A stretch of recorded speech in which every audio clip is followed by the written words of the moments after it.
हल्लीच मी काश्मीरला जाऊन आली आणि हा ब्लॉग बनवण्याचा उद्देश म्हणजे जेव्हा मी काश्मीरला होते आणि मी खूप सारे व्हॉट्सअपला स्टेटस टाकले तेव्हा मला भरपूर माझ्याच मित्रमैत्रिणींनी मेसेज केला की किती बजेट आहे, कशी गेलीस, किती दिवसांसाठी गेलीस. बऱ्यापैकी मी खूप जणांना उत्तरं दिली आणि नंतर फायनली असा निर्णय घेतला की त्याचा एक ब्लॉग बनवूया. आज मी काश्मीरला गेल्यानंतर जे मला काही अनुभव आले ते मी तुमच्याशी शेअर करणार आहे, पण त्याच्यासाठी हा व्हिडिओ लास्टपर्यंत नक्की बघा. तर तुम्हाला काश्मीरला जायचं असेल तर पहिल्यांदा आपल्याला श्रीनगरपर्यंत पोहोचावं लागतं, पण तिथं जाण्यासाठी 2 मार्ग असतात. एक म्हणजे प्लेनचा आणि सेकंड म्हणजे आपण ट्रेनने जाऊ शकतो. त्यातही पुन्हा आलं की तुम्ही कसं जाणार आहात, तुम्ही एखाद्या पॅकेजने विना केसरी या टूर थ्रू जाणार आहात की तुम्ही स्वतः जाणार आहात. तर ह्या दोन्हामधला आपल्याला एक मार्ग निवडायचा आहे. तर मी खूप सारे ऑप्शन सर्च केले, गुगलवर सर्च केलं. जायच्या अगोदर खूप लोकांना विचारलं, तेव्हा मला खूप लोकांनी सजेस्ट केलं की तू प्लेनने जा, काय नाही आपलं 7-8 हजारात होऊन जातं. तर मी ऑप्शन निवडला, म्हटलं बघूया चला प्लेनने जाऊया. पण ॲक्च्युली आमचं जाणं एवढं अचानक झालं की माझ्याकडे एकच आठवडा होता आणि तिकीट बुक करायचं होतं. तर मी बघितलं आणि त्याच्यानंतर मला कळालं की प्लेनने जायचं म्हटलं तर आपल्याला एका माणसाला जाण्याचाच खर्च जवळजवळ 10,000 होता आणि ते पण आपण इथून मुंबईमधून आपण श्रीनगरपर्यंत. मग मी म्हटलं जाऊ दे, आपण ट्रेनचं पण तिकीट बघूया. तर ट्रेनचं तिकीट बघितलं तर टोटल आम्ही होतो 6 मेंबर्स जाणारे. मग ट्रेनचं तिकीट आम्हाला स्लीपर तर नाही मिळालं, पण आम्ही सिटिंग AC मध्ये गेलो आणि त्याचा खर्च होता अराउंड 4,000 to 5,000 पर्यंत 3. तर जातानाचा आम्ही ट्रेन बुक केलं तर आमच्या 6 लोकांचा जवळजवळ 11,000 ते 12,000 एवढा ट्रेनचा तिकीट होतं. तर आम्ही पण त्याच्यातही एक आहे की आम्ही इथून बँड्रावरून निघालो 5 तारीखला रात्री 10च्या सुमारास आणि आम्ही तिकडे आमचं रिचिंग टाईम होतं जम्मू थावीला ते 7 तारीखला सकाळी 8 वाजता. पण नेहमीप्रमाणे ट्रेन तर थोड्याशा उशिराच पोचतात. आमची जी ट्रेन होती ती वैष्णवदेवी कटरा हा त्याचा लास्ट स्टॉप होता. मग आमचा जो उतरण्याचा पॉईंट होता तो होता जम्मू तावी. मग तिथे आम्ही 7 तारीखला फायनली टच झालो.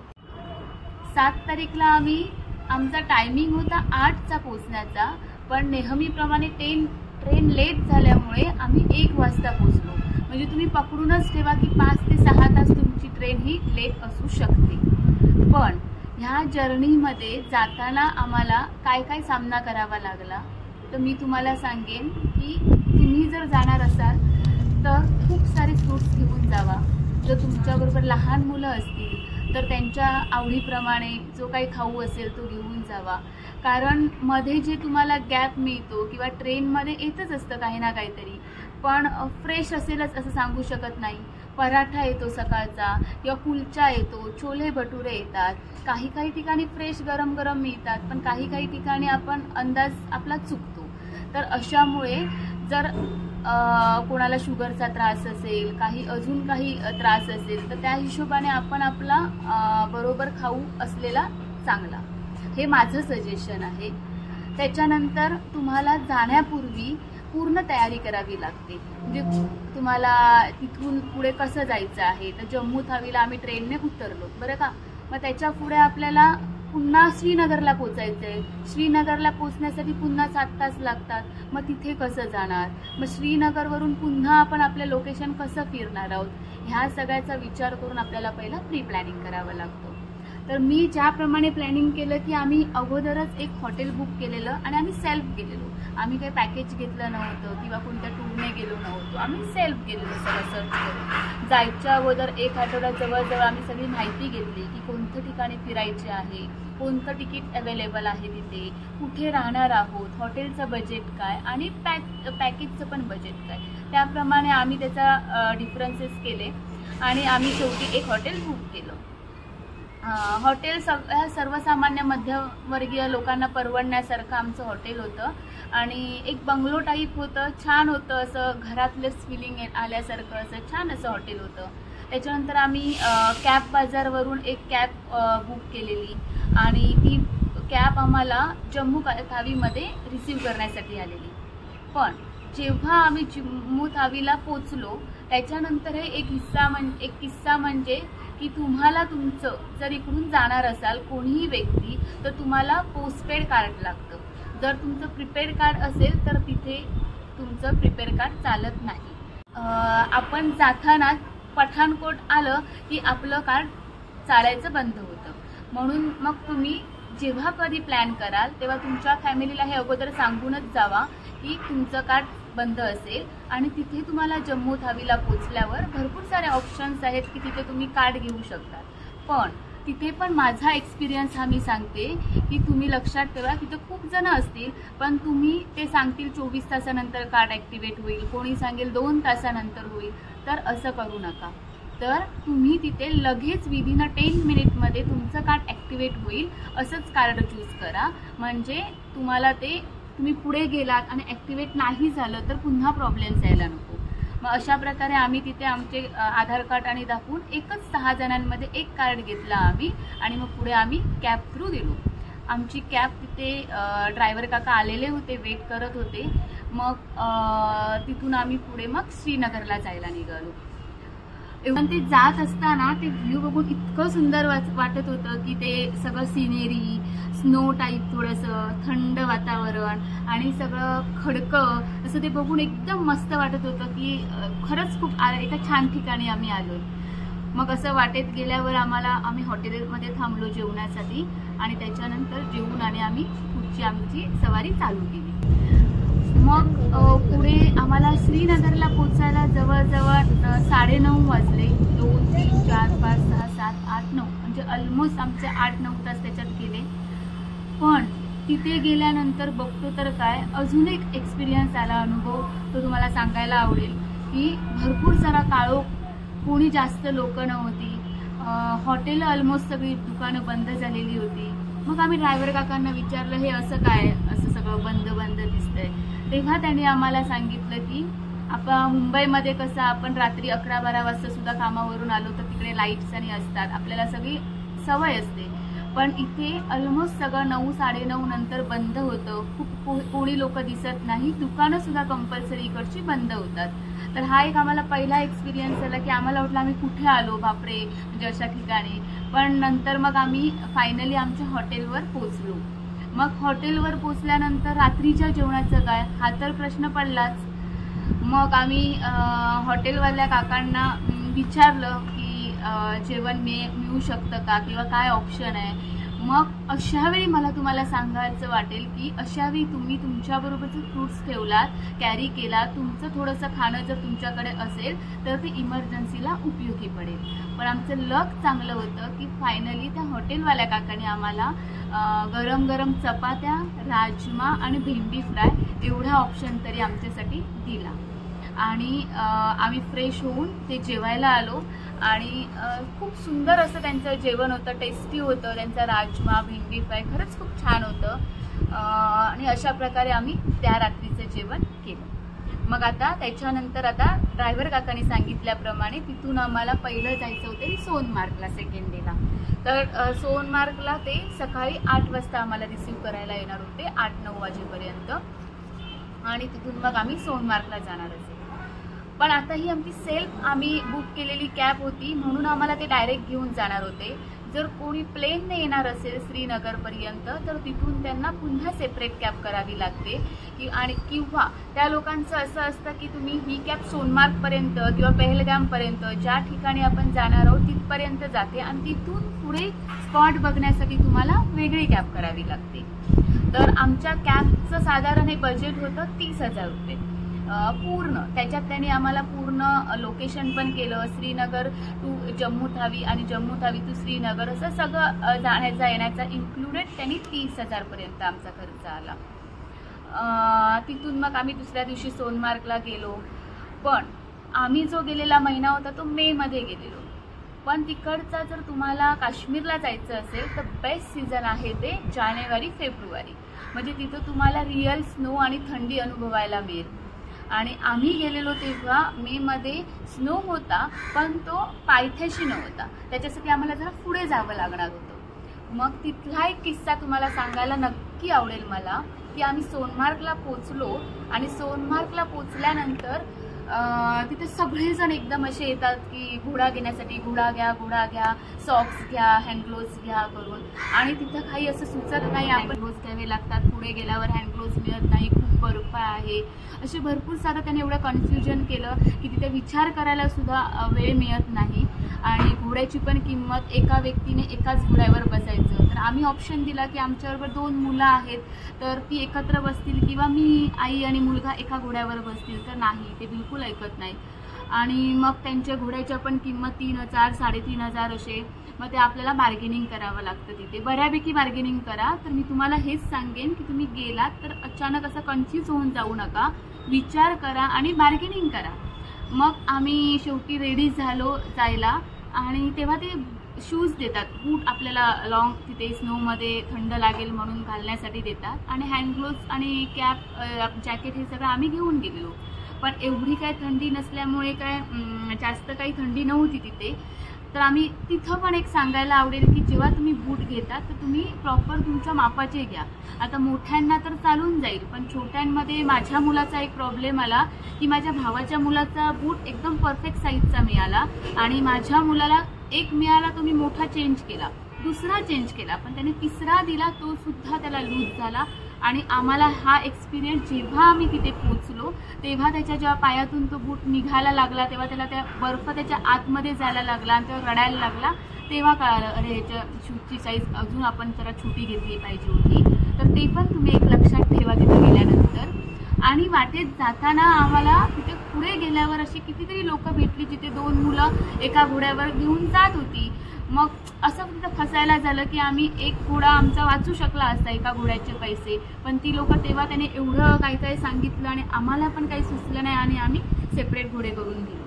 तर अशा 2 गोष्टी सोनमार्गला तुम्ही लक्षात ठेवा. एक म्हणजे प्रॉपर शूजची तुमची साईज आणि हँड ग्लोव्ज, जे काही स्वेटर, हे सगळं वरती सुद्धा अवेलेबल असतं. ते खाली सांगतात की पुढे मिळणार नाही, काही नाही. तर खायला उकडलेली अंडी, केळी, फ्रूट्स, हँड ग्लोव्ज हे सगळं वरती आपल्याला मिळतं. म्हणजे पुढेपर्यंत असतंच ते. म्हणजे जसं आपण गावी गणपतीच्या देवळात किंवा कुठच्या देवळात गेल्यावर ओटीसाठी कसं दरवाजापर्यंत देवळाच्या आपल्याला ओटी आणि भेटते, अगरबत्ती भेटते, तसंच आपलं जोपर्यंत प्रॉपर डेस्टिनेशन येत नाही तोपर्यंत तिथं आपल्याला हँड ग्लोव्ज आणि मिळतात. तर ते एक, जर एखाद्या गोष्टी तुम्ही विसरला असेल न्यायला तर काही काळजी करू नका, त्या तुम्हाला तिथे भेटल्या जातील. अशा प्रकारे आम्ही सोनमार्गला गेलो. तिथे पण काही किस्से आले अजून की सोनमार्गला आम्ही घोड्यावाल्यांबरोबर गेलो आणि एक तिथे फोटोग्राफर गेला. तिथे फोटोग्राफर पण येतात, जो त्याला आपण काही बुकिंग करायचं त्याच्यातही आपण कन्सेशन करू शकतो. तिथं पण तुम्ही एकदम घाई करू नका, बार्गेनिंग करा आणि मगच पुढे जावा.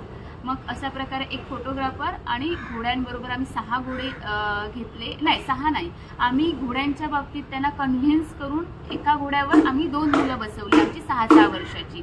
आणि तिथं आम्ही एक घोडा आमचा वाचवला आणि 5 घोडे घेऊन आम्ही गेलो तिथे. आणि पोचल्यानंतर जर आपल्याला वरती जायचं असेल बर्फामध्ये तरी खूप ते वरती असतं. मग तिथं जाण्यासाठी आपल्याला ती हातगाडी लागते छोटी. त्या हातगाडीवरून ते आपल्याला ढकलत नेतात.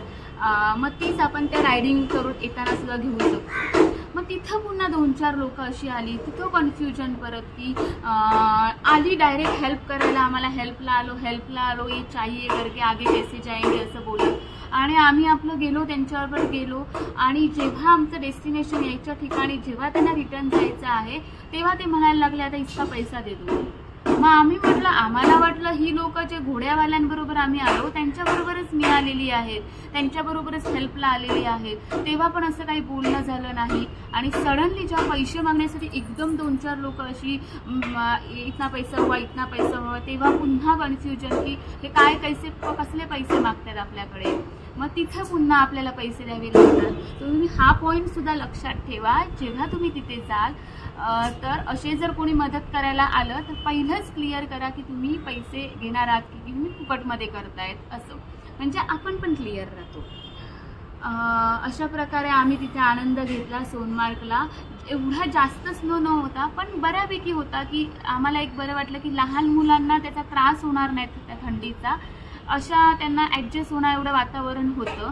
आम्ही ज्या प्रकारे जर्किन जॅकेट्स आणि घेऊन गेलेलो त्याचा जास्त काही यूज झालाच नाही, कारण एवढी थंडी पण नव्हती तिथे. कारण ॲक्च्युअल ते ऑक्टोबर नोव्हेंबर नंतर थंडी सुरू होते आणि परफेक्ट त्यांचा टायमिंग असतो तो जानेवारी फेब्रुवारी. मग अशा प्रकारे आमचं सोनमार्गचं झालं. तिथंही एक इन्सिडन्स घडला. आम्ही फोटो काढले. आम्ही 40 फोटोंची ऑर्डर घेतलेली आणि ते फोटो क्लिक करतात घोड्यावरून जाताना फॅमिलीचा एकत्र राहून. हे सगळे तुम्हाला वरती स्क्रीनवर बघायला मिळतील. मी पुढे फोटो शेअर करीन किंवा स्क्रीनवर शेअर करतेच आहे, ते तुम्ही बघत राहा. जसं मी बोलते तसं मी एक एक फोटो इथे अपलोड करते. तर त्याचप्रमाणे त्यांनी भरपूर फोटो छान छान काढले. काही फोटो ब्लर येतात कारण तसं वातावरण असतं तिथे.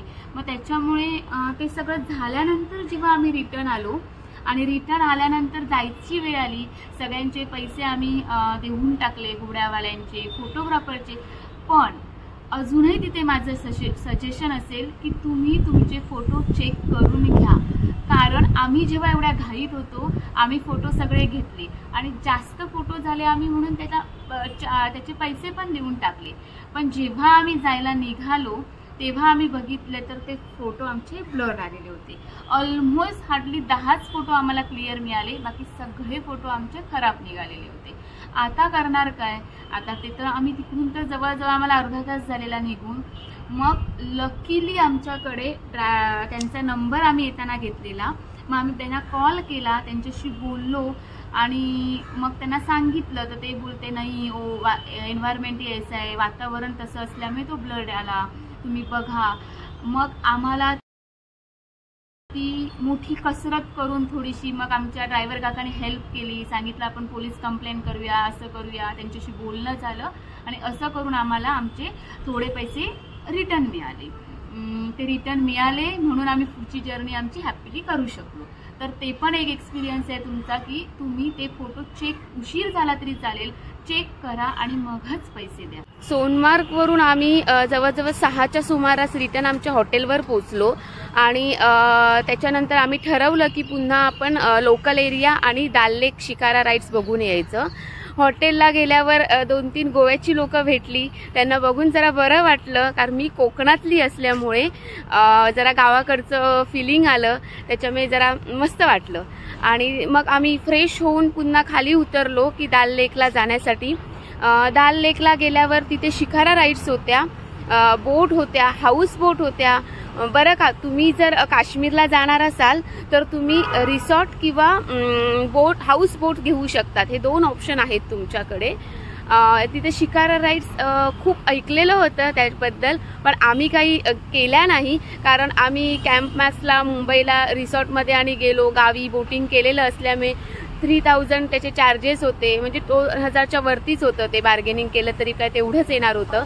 मग आम्ही काय तो ऑप्शन घेतला नाही, उगीच पैसे वेस्ट कशाला. म्हणून आम्ही बघितले, फोटो काढले छानपैकी. शेवटपर्यंत व्हिडिओ नक्की बघा, कारण मी जो खर्च सांगणार आहे ते पूर्ण जर्नीचा, जायचा यायचा, खाण्यापासून आम्ही घेतलेले जे शॉपिंग आहे तिथून सगळा खर्च टोटल आम्ही 3 माणसांचा तुम्हाला सांगणार आहे किती येतोय ते. तर म्हणजे मी, माझा मुलगा आणि मिस्टर, राहिलेल्यापासून आमचे जे फोटो काढले, रील्स काढले तिथून. मग तो मागे पुढे होऊ शकतो, त्याप्रमाणे तुम्ही ॲडजस्ट करा. पण त्याच्यासाठी तुम्हाला काय केलं पाहिजे तर व्हिडिओ लास्टपर्यंत नक्की बघितला पाहिजे. पुन्हा हॉटेलवर आलो आणि नेक्स्ट डेला आपण कुठे जायचं असा आमचा प्लॅन होता. ॲक्च्युली आम्हाला गुलमार्गला जायची खूप मनात इच्छा होती, पण गुलमार्गसाठी जे गंडोला राईड्स असतं तिथूनच आपल्याला एक्झॅक्ट स्नो बघायला मिळतो आणि त्याचं तिकीट तर आम्हाला मिळालं नव्हतं. त्याची खंत तर होतीच, पण आता ऑप्शन नाही. तर आम्ही ठरवलेलं की आम्ही पहलगामला जाणार. मग सकाळी नेहमीप्रमाणे आम्ही 8 वाजता खाली उतरलो आणि मग पहलगामला जाण्यासाठी निघालो. 8 नाही बरं का, आम्ही जवळजवळ 7-7:30च्याच दरम्याने खाली उतरलेलो आणि मग आम्ही पहलगामला गेलो. पहलगामला मग गेल्यानंतर डेस्टिनेशनला पहलगामच्या पोहोचल्यानंतर तिथूनही पुन्हा आपल्याला वेगळी प्रायव्हेट आपल्याला कॅब करावी लागते। मग ते आपल्याला त्या 4 व्हीलरने घेऊन जातात आणि 1-1 तासाचा आपल्याला वेळ असतो। आम्ही चंदनवारी आणि बेताब असे 2 ऑप्शन निवडलेले तिकडे जाण्यासाठी। मग 1 आवर चंदनवारीला आणि 1 आवर बेताबला बेताब व्हॅलीला असं आमचं ठरलं होतं। मग तिकडून आम्ही चंदनवारीला पहिला गेलो आणि चंदनवारीला सुद्धा आम्हाला छान स्नो मिळाला आणि काही फोटो आमचे सोनमार्गला ब्लर आले होते। मग ते आम्ही कंप्लीट करून घेतले। तिथे पक्षी आहेत, छान छान बर्ड्स येतात आणि तिथे आपण त्यांच्यावर फोटो काढू शकतो। पण तिथे पण बरं का, ती लोक फोटो काढण्यासाठी एवढे तुमच्याकडे येतात, आपकी खुशी से दे दो, फोटो निकालो, फोटो अच्छा आना चाहिए असं करून फोटो काढतात आणि नंतर म्हणतात आपकी खुशी से दो आणि आपलीच खुशी ते सांगतात 1000 रुपये। मग त्याच्यात आपण काय बोलणार, कारण आपण हार्डली तिथे बर्ड्स त्यांचं असतं 50 रुपयाला एक बर्ड्स असतं। मग त्याच्यावर फोटो काढायचे चार्जेस प्लस ते फोटो काढणार ते चार्जेस।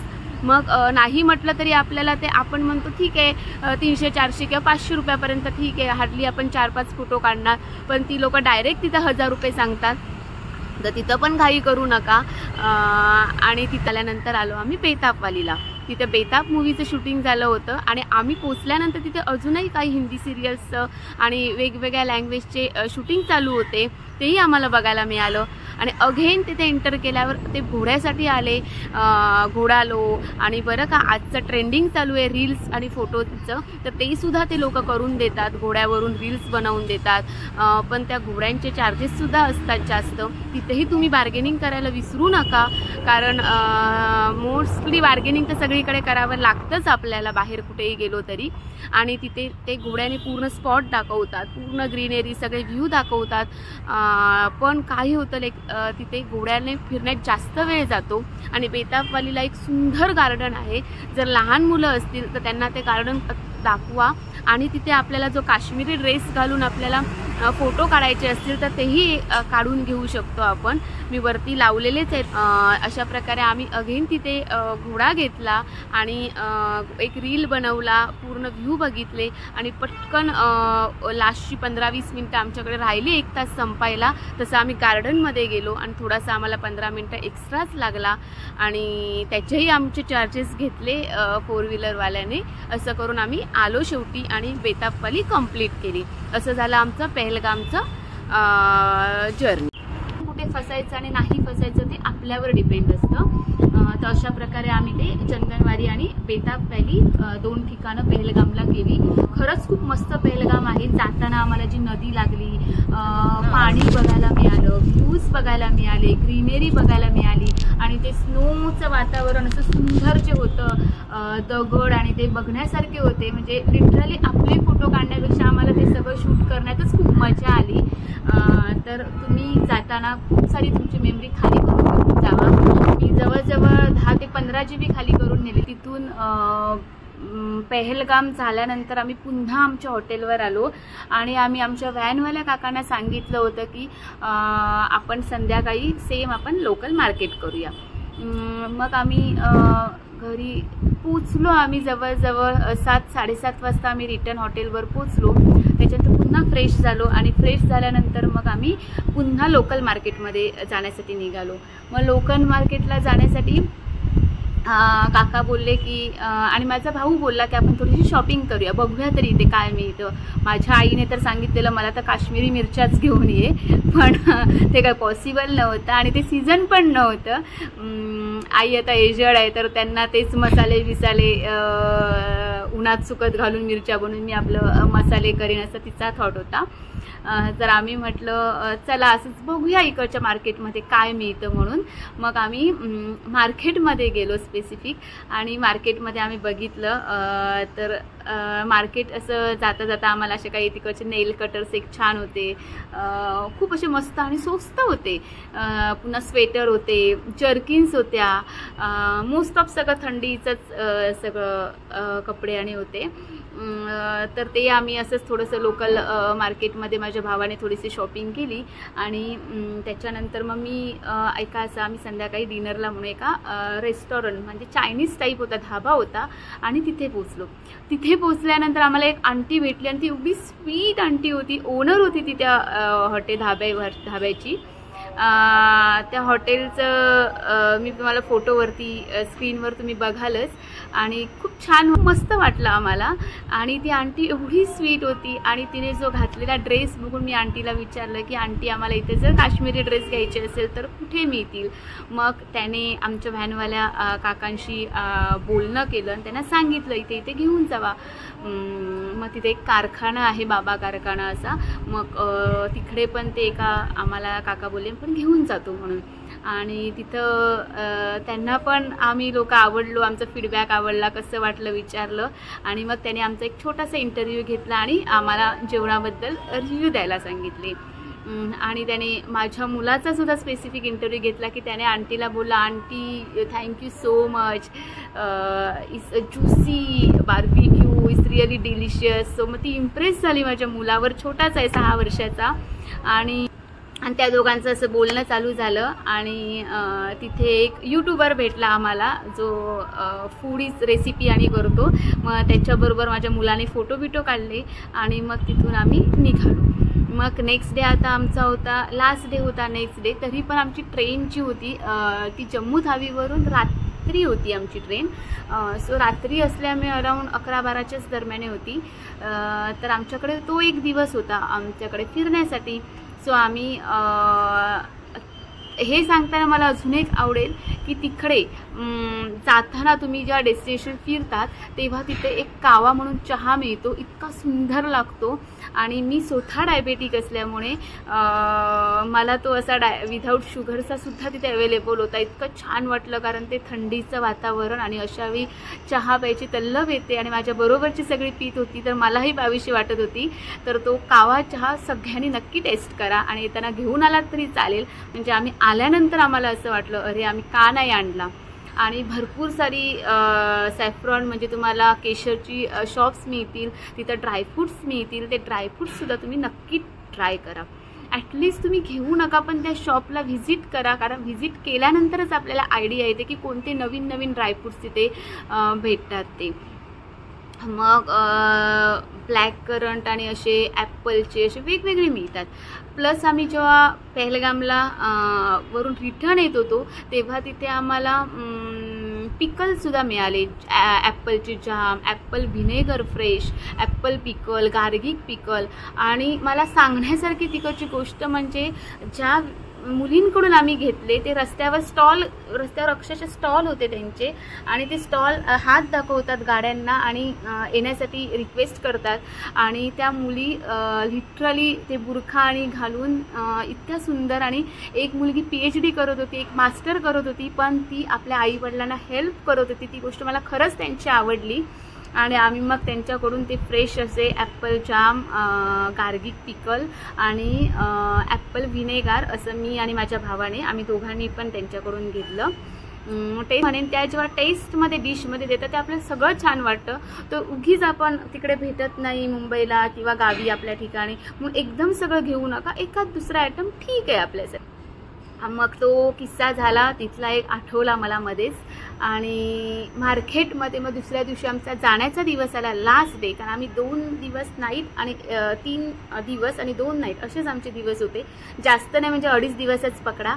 मग जाताना आम्ही सुद्धा काकांना म्हटलं आपण मार्केटच करूया किंवा हे जे आपले केशरचे आणि शॉप राहिले ते बघूया। मग आम्ही मार्केटमधून जाताना सुद्धा दाल लेकला उतरलो आणि त्याच्या तिथे आमचं एक राहिलेलं म्हणजे आम्ही त्या काश्मीरी ड्रेसमधले फोटो, मी आणि माझी वहिनी होती आणि आमच्या दोघांचे फोटो काढायचे राहिलेले। सो ते एक मिस नको व्हायला म्हणून आम्ही जाताना दाल लेकच्या समोरच निशांत म्हणून एक गार्डन आहे आणि त्या गार्डनमध्ये आम्ही मग तिथे 200, 250 आणि 300 रुपयाला ॲज पर साईज तुम्हाला फोटो मिळतात, लगेच काढून मिळतात। मग मी ते फोटो तुम्ही बघू शकतात ते स्क्रीनवर, मी ते फोटो ड्रेस घातला आणि आम्ही 250 रुपीजचे मीडियम साईजचे आम्ही फोटो घेतले। मी एक छान रील बनवलं बुमरो बुमरो गाण्यावर, मला तो ड्रेस घालून खूप सुंदर लुक आला, मला आवडला। आणि गार्डन असं फिरून फास्टमध्ये मग आम्ही गेलो, नाश्ता केला वाटेत आणि आम्ही जायला निघालो। त्याच्यानंतर वाटेत जाताना कारण श्रीनगरवरून आम्हाला जम्मू तावीला जायचं होतं. मग तिथं आमचे 7-8 तास जाणारच होते, म्हणून आम्ही लवकर निघालो. आणि तिथून मग आम्ही एका ड्रेस राहिला माझा, ड्रेसच्या कारखान्यामध्ये गेलो. 1-2 ठिकाणी पहिले बघितले, ते काय आवडले नाही. मग आम्हाला एक्झॅक्ट डायरेक्ट कारखाना एक होता तिथं घेऊन गेले. आणि तिथं आम्हाला खरंच ते दुकान खूप सुंदर होतं. आणि त्या ड्रेस म्हणजे आम्हाला आवडले तिथले ड्रेस. आता मी हा जो घातलेला कुर्तासुद्धा हा मी काश्मीरवरूनच आणलेला आहे आणि हा फक्त 500 रुपयाचा कुर्ता आहे. आणि मी 2 साडी घेतली, एक म्हणजे माझ्या आईला आणि एक मला. त्या साडीची किंमत पण 600 रुपयेच होती. आणि एक ड्रेस घेतला, पूर्ण भरलेला एम्ब्रॉयडरीचा ड्रेस आहे, तुम्ही बघू शकतात वरती स्क्रीनवर. आणि तो स्टिच करायचा आहे, असा पिंक कलरचा. मी एक, माझ्या वहिनीने एक. तो थोडासा कॉस्टली मिळाला आम्हाला 1800 रुपयाला, पण त्याचं वर्क पण सुंदर आहे. तर असं आम्ही एक पॅटर्न म्हणून एक साडी, एक कुर्ता आणि एक ड्रेस असं घेतलं. आणि त्याच्या अगोदर एक डे फर्स्टलाच आम्ही एकाच्या हॉटेलला नाश्त्याला राहिलेलो. तिथे माझ्या वहिनीने अजून एक ड्रेस घेतलेला, तो असा प्लेन आणि त्याला बॉर्डर अशी होती ॲपल कटमध्ये. ते सुद्धा आम्हाला त्यांनी 2500 सांगितलेले आणि शेवटी त्यांनी आम्हाला 1500ला तो ड्रेस दिलेला. तो ड्रेस पण खूप सुंदर होता. तर अशा प्रकारे आम्ही ड्रेसची पण हौस, तर मुली म्हटल्यावर तर ड्रेस तर लागतातच, कितीही कपडे दिले तरी ते कमीच. म्हणून आम्ही ड्रेस घेतले आणि मग पुढे आम्ही जायला निघालो. मग जम्मू तावीला पोहोचायच्या अगोदर म्हणजे इथून ड्रेस घेऊन निघाल्या आम्हाला पुन्हा पुढे केशरच्या आम्ही म्हटलं आपण जाताना असा विषय निघाला. तर व्हॅनवाले काका बोलले की तुम्ही एक तरी काहीतरी घेतलं पाहिजे होतं, ॲटलिस्ट एक व्हिजिट दिली पाहिजे होती केशरच्या दुकानामध्ये, एवढे सगळे दुकानं आहेत. तर ते एक मनात आता जाता राहायला नको म्हणून आम्ही फायनली त्या शॉपला सुद्धा व्हिजिट दिली. त्या शॉपला व्हिजिट दिली आणि आतमध्ये गेल्यावर पहिल्यांदा त्याने आम्हाला दिलेला तो कावा, तो चहा पिण्याचा जो आनंद. आणि मला एवढा आनंद झाला की तो चहा मिळाल्यानंतर.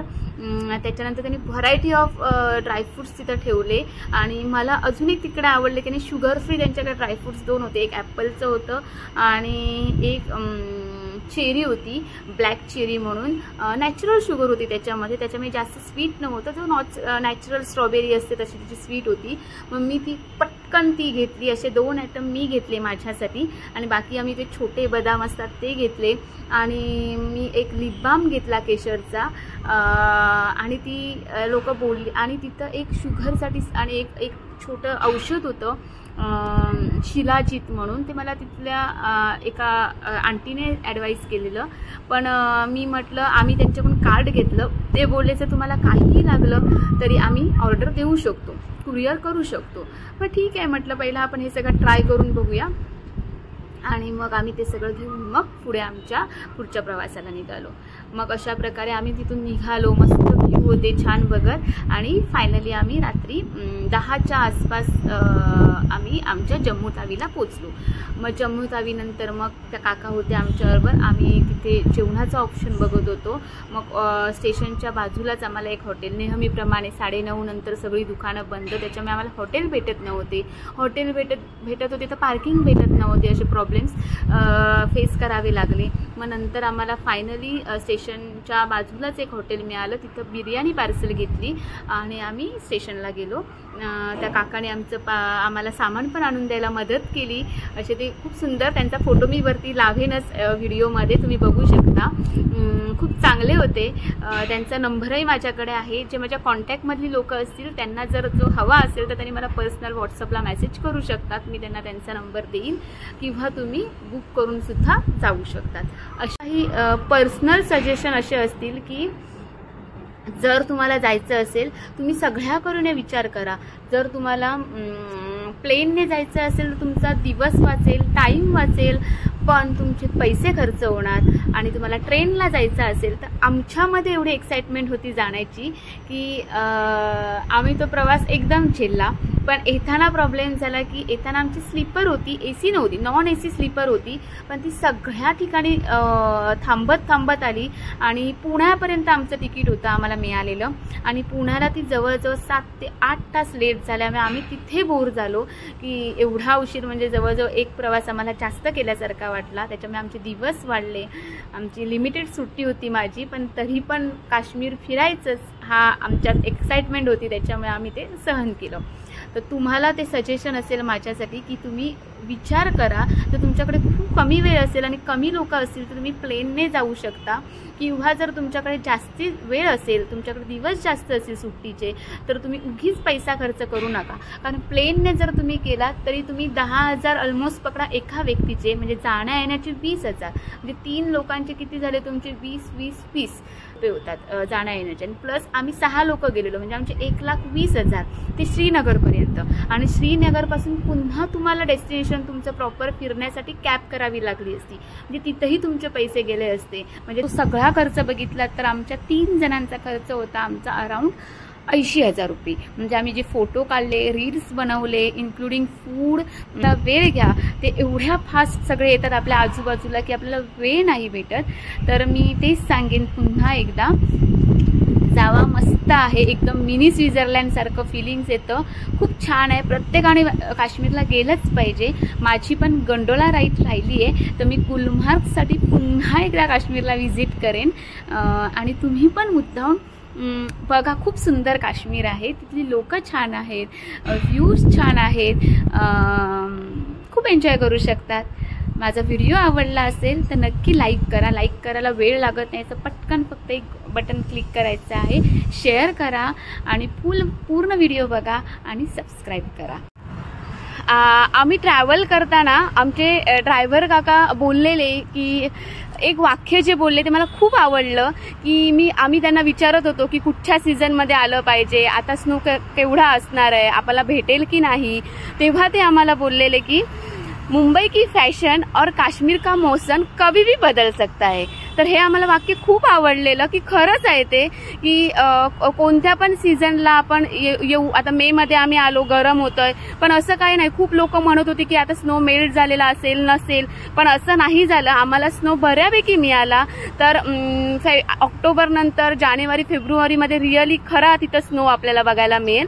त्याचप्रमाणे तुमची प्राईस सुद्धा मी सांगते की घोड्यांची प्राईस असेल, फोटोवाल्याची प्राईस असेल, ती पण पाठीपुढे होऊ शकते ना. तर म्हणेल हे व्हिडिओमध्ये सांगितली की एवढी होती आणि आम्ही गेलो ते आम्हाला कमी मिळाली किंवा जास्त मिळाली, तर तिथं पण पाठीपुढे होऊ शकतं. तर मी अंदाज आम्हाला जो अनुभव आला तो तुमच्याशी शेअर केला. तुम्हाला अजून तिथे वेगळे अनुभव येऊ शकतात, तर ते पण तुम्ही नक्की कमेंट्समध्ये नंतर सांगू शकता. किंवा जर तुम्हाला अजून काही माहिती हवी असेल तर तुम्ही कमेंट्समध्ये विचारू शकता. आणि तुम्ही काश्मीरला नक्की व्हिजिट द्या, एवढंच मी सांगेन. हो बरं का, मी एक सांगायला विसरले की तिकडे स्नोमध्ये गेल्यानंतर ती लोक आपले शूज वापरायला देतात, गमबूट टाईपचे ते शूज असतात. जर कोण स्पोर्ट्स शूज जर यूज करत नसेल तर त्याच्यासाठी मुद्दाहून विकत घेऊन स्पोर्ट्स शूज घेतलंच पाहिजे असं काही नाहीये. असेल कोणाकडे तर वेल अँड गुड, पण नसेल तर मुद्दाहून विकत घ्या असं मी काही सांगणार नाही. पण तुम्ही जर ऑक्टोबर नंतर जाणार असाल तर मात्र हँड ग्लोव्ज तर पाहिजे, कारण लहान मुलं जर असतील आणि जर त्या बर्फात खेळणार, स्नोमध्ये खेळणार, तर त्यांच्या हाताला खूप थंड लागतं आणि त्याच्यामुळे ते स्नो हातात घेऊ शकत नाही. म्हणून हँड ग्लोव्ज आणि तुमचं जर्किंग जॅकेट असतील ते विंटरमध्ये ऑक्टोबर नंतर मात्र नक्की लागेल, कारण मे मध्ये त्याची एवढी फारशी गरज लागली नाही. पण नंतर जेव्हा तुम्ही जानेवारी फेब्रुवारी मेन सीझन मध्ये जाल तेव्हा नक्की कॅरी करा, किंवा तिथं पण मिळतं, पण इथून तुम्ही घेऊन गेलेलं बरंच आहे. तर मला सांगायचं ह्या पूर्ण व्हिडिओमध्ये हेच सांगायचं होतं की तुम्ही प्लेनने पण जाऊ शकतात, पण प्लेनने तुमच्याकडे जर खूप कमी वेळ असेल आणि पैशांचा काहीच प्रॉब्लेम नसेल तर तुम्ही प्लेन हा ऑप्शन नक्की निवडा, कारण तेवढा तुमचा वेळ वाचतो आणि जर्नी सेफ होते, हेक्टिक होत नाही. फॅमिली बरोबर, लहान मुलांबरोबर किंवा काही ओल्ड आपल्या आई वडिलांनी असतील तर ती सेफ होते. पण ट्रेनने जायचा हेतू म्हणजे तुम्हाला सगळं दिल्ली, पंजाब सगळे स्टेशन बघायला मिळतात, एन्जॉय करायला मिळतं ट्रेनमध्ये. तुमच्याकडे आपल्या मध्यमवर्गीय सगळ्या लोकांना परवडण्यासारखं तिकीट असतं. फक्त एवढाच त्रास होतो की जास्त वेळ लागतो, तेवढं बसावं लागतं. जर स्लीपर असेल आपली तर वेल अँड गुड तुम्ही व्यवस्थित जाऊ शकतात. आमचं एक टाइमचं जाण्याचं सिटिंग असल्यामुळे आम्हाला थोडी ॲडजस्टमेंट करावी लागली, पण मी म्हटल्याप्रमाणे एक्साइटमेंट एवढी होती की आम्ही तो एकदम आमचा असा इझिली तो ट्रॅव्हलिंग होऊन गेला. फक्त रिटर्नचा ट्रॅव्हलिंग आमचा जो होता जम्मू तावी पुणा तो थोडासा हेक्टिक झाला, कारण आमची ट्रेनच थोडीशी जवळजवळ 6-7 तास लेट झाल्यामुळे आम्ही तिथे जरासं बोर झालो। तर दोन्ही ऑप्शन छान आहे, ते तुमच्यावर डिपेंड आहे की तुम्ही प्लेनने जाणार आहात की ट्रेनने जाणार आहात। प्लस तुम्ही बुकिंग थ्रू जाणार आहात कोणत्या केसरी, वीणा थ्रू, किंवा तुम्ही सेल्फ जाणार आहात। तर जर सेल्फ जाणाऱ्यांसाठी हा माझा व्हिडिओ नक्कीच तुम्हाला उपयोगी ठरेल ओव्हरऑल, की मी सगळं सांगितलेलं आहे की जायच्या अगोदर एक सेफर साईडला म्हणून हॉटेल बुक करा नगरला पोचायला, तिथूनही लोकल डेस्टिनेशन आणि तुमचं प्रॉपर डेस्टिनेशन पोचायला वेळ लागतो, तर तुमच्याकडे एक कॅब हवीच, म्हणजे तुमचा तेवढा वेळ वाचेल। तर बाकी काही नाही, बाकी तुम्हाला जो ऑप्शन आवडेल तो तुम्ही चूज करा आणि तुमच्यासाठी सेफ जर्नी असेल।